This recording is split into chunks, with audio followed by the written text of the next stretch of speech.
Hi, welcome to episode 1 of At Home with Tracy. Today I'm here with Kacey Pitcher. She is our agent success guide here at Miranda Real Estate Group. She is also a New York State licensed real estate salesperson. Thanks, Kacey, for joining me. I'm glad to have you here. Yeah, thank you, Tracy, for inviting me. I appreciate it. So today we're going to talk about some things and how they relate to real estate business, but also how it relates to the clients we work with. So we're going to look at Newton's first law, which is an object in motion remains in motion. Applying that to real estate, what would you say the benefits can be to both the agents and the clients that they're working with?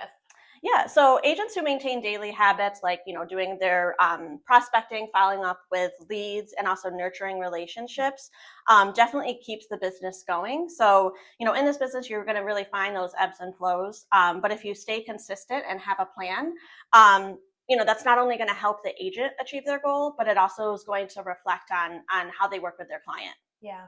I think that it's important for clients to be able to feel the energy of the agent. Mhm. And if the agent has a very good system and a process, Yep. then it's a win. So on the flip side, Newton's law also says that an object at rest stays at rest. Now, what effects do you think that this has that are most notable for both agents and the clients that they work with?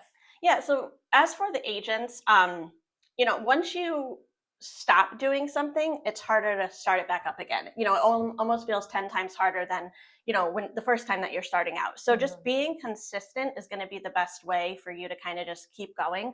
Stopping is always going to be a lot harder because you're also going to get in your own head and also think, can I do this?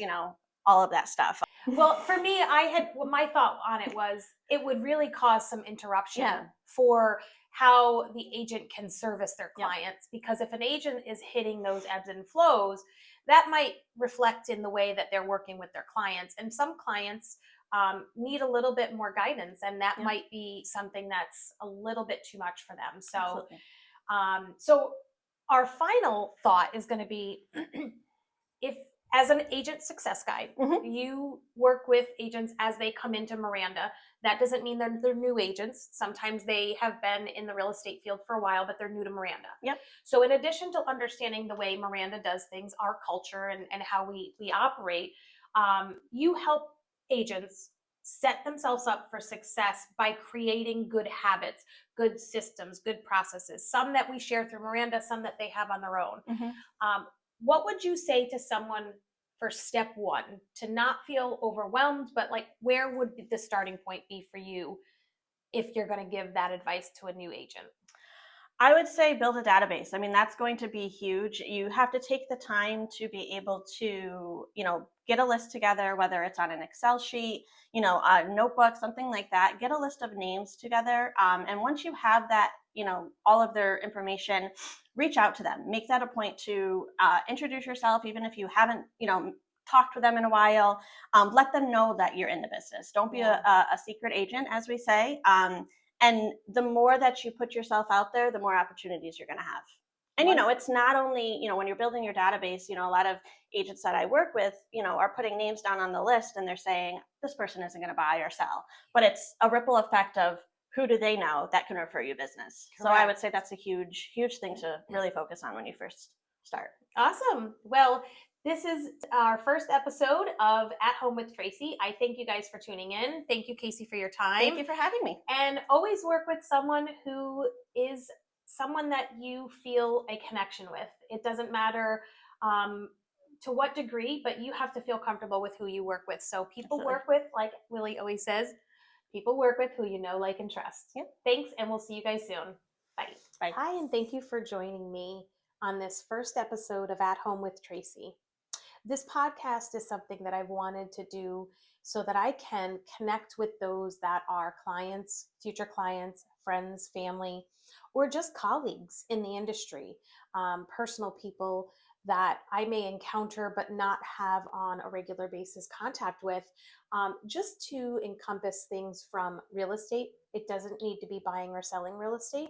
It could be things that would relate to being a homeowner, ways to stay on top of things like seasonal maintenance, the big ticket items in our homes, the foundation, the roof, the mechanics of the structure, as well as just tips and tricks, how to prepare best for tax season, how to maximize your home's equity. I also want to be able to come to you with community events, things that will be of interest to a wide variety of the people that I work with. Um, whether it's something family oriented, whether it's something that is useful for uh, any type of person that would need information that maybe they don't have access to as easily. So, this is something that I really want to bring organically to all of you. I will have interviews with other professionals. Um, every day, people I encounter that I feel they have something to offer. This is something I'm really looking forward to doing and highlighting not only all of the ways to be a good realtor to those that I serve, but also on how I work with my colleagues in the industry and the professionals, vendors that I choose to use and would recommend to my clients. This is going to be something that's very personal for me. And I hope that you join me on this journey. If you are not someone who receives my weekly email, please make sure to let me know. I would love to get you added. You may be receiving it and have not realized it, whether it's gone to your spam or it's just an email that is not easily recognizable to you. Please let me know. I can let you know if I have you on my docket. Also, this is going to be a YouTube link shared podcast series, and I do have a YouTube channel that I will supply for you. And I will also be happy to add you into, sending it directly to you via email. It will definitely be something I share on my social media. There's definitely ways, lots of them, to access the content without feeling like you are being inundated with calls, pressure, emails. It's really at your leisure on when you can access, view, and review the videos. If there's something that you would like to see as part of this podcast, if there's a specific topic, if there is a specific angle that you would like to be highlighted, please don't hesitate to reach out. I'm very open to suggestions. This is just something that I really feel drawn to provide to, like I said, not only my clients, but those that I work alongside with. So, as always, I'll see you on the flip side and we'll talk soon. Bye for now.